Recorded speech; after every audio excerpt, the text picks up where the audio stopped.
Et tout de suite, nous, eh bien, on parle d'animaux avec vous. Et notre invité, je l'ai dit dans les titres, c'est Aurélie Lambert. Bonjour Aurélie. Bonjour Jean-Loup. L'association L'Amour des Félins, vous venez de Haute-Normandie. C'est quoi l'objet de l'association ? Le but, c'est d'éviter la prolifération des chats dans les rues. Après, on a aussi la partie chat social qu'on met en famille d'accueil, qu'on essaie de faire adopter, comme toute association type SPA, Société pour les animaux. D'accord, ça marche. Oui, mais voilà, il y a la SPA, et à côté de la SPA, il y a des associations comme la vôtre. Il y en a beaucoup, d'ailleurs ? Tout à fait. En Haute-Normandie, il y en a beaucoup. Malheureusement, il y a très peu qui survivent au bout d'1 an. Nous, on a de l'expérience maintenant depuis 7 ans. Que des bénévoles ? Que des bénévoles, aucun salarié. Aucun salarié. Pourquoi vous faites ça, vous ? C'est une passion. Il y en a qui font du sport. Voilà. Vous, c'est une passion d'enfance. Hein. C'est une passion d'enfance, tout à fait. Crois. Alors, de quoi parle-t-on quand on parle de limiter la prolifération féline en Haute-Normandie et en Normandie voilà. On parle des chats errants ? Oui, tout à fait. En quelque sorte, on fait ce que les mairies, malheureusement, ont du mal à faire par manque de fourrière. On récupère les chats, on les trappe. Trapper. En fait, on les attrape avec des systèmes de cages.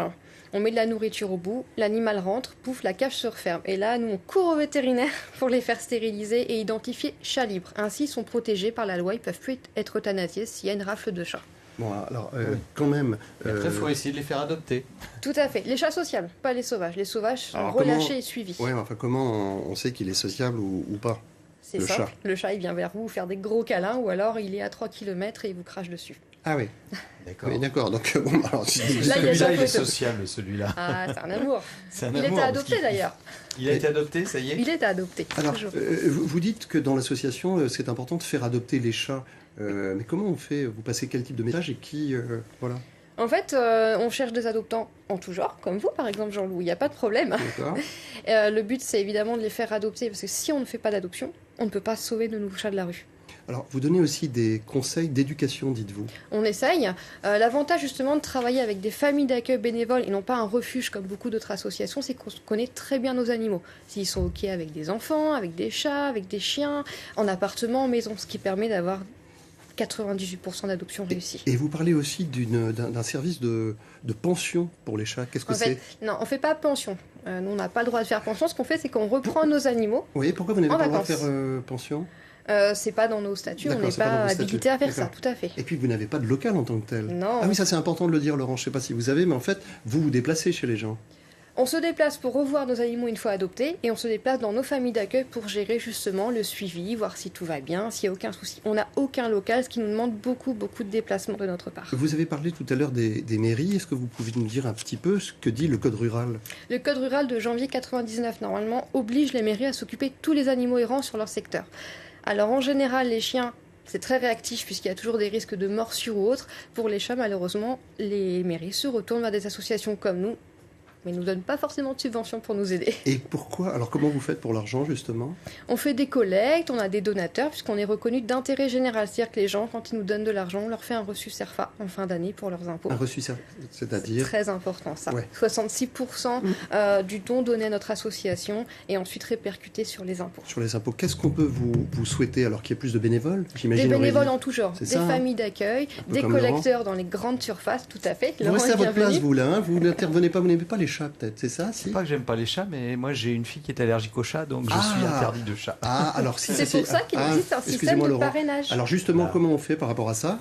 S'il y a de l'allergie, il n'y a pas de problème. Alors justement, aider l'association. J'ai une idée pour votre fille, Laurent. En tout cas, il y a une page Facebook. Ouais. Ce que je voulais dire, c'est qu'il y a la page Facebook de l'Amour des Félins, où toutes les photos que j'ai montrées viennent de cette page, et cette petite vidéo de chaton aussi. Donc voilà, vous pouvez voir les chats que vous pouvez éventuellement adopter, ils sont tous sur cette page. Alors j'ai franchement une idée pour vous, pour votre fille, et puis pour vous tous. C'est 2 rencontres maintenant. Celle avec Katia Fourier, elle est éleveuse de chats. Sa passion, ce sont les sphinx, donc des chats qui sont plus connus comme étant sans poils. Ils semblent tout droit sortis alors d'un film de science-fiction. Vous allez voir, mesdames, messieurs, pourtant vous ne les connaissez pas.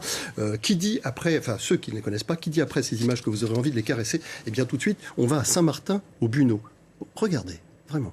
Au premier regard, Aurélie. on sait que cette race de chat n'est pas comme les autres. Nue, grandes oreilles, regard perçant, les personnes à vouloir s'en approcher ne sont pas nombreuses. C'est ce que constate Katia très souvent. Mais les apparences sont parfois trompeuses. On ne connaît pas cette race et on les voit, on se dit « Oh, ils sont moches, ils sont pas poilus, ils ont rien ». Ce sont des animaux qui vous suivent partout et qui se frottent à vous. C'est d'abord vous, après leurs petits. Donc c'est cette a priori qu'il faut se dire, ces chats-là sont exceptionnels. Ils sont vraiment exceptionnels en amour. Passionnée par cette race de chats, elle tient depuis 3 ans un élevage. Chaque année, il y a 2 portées, pas une de plus. Alors, il faut faire attention et trouver des petites astuces pour éviter le moindre accident. Ce mâle en fait, malheureusement pour lui, l'expérience.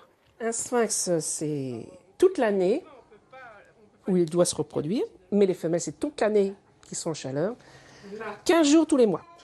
Donc, si on veut, pour moi, en tant qu'éleveur, vivre avec mes chats, sans les mettre en cage, j'ai trouvé cette solution, c'est la culotte.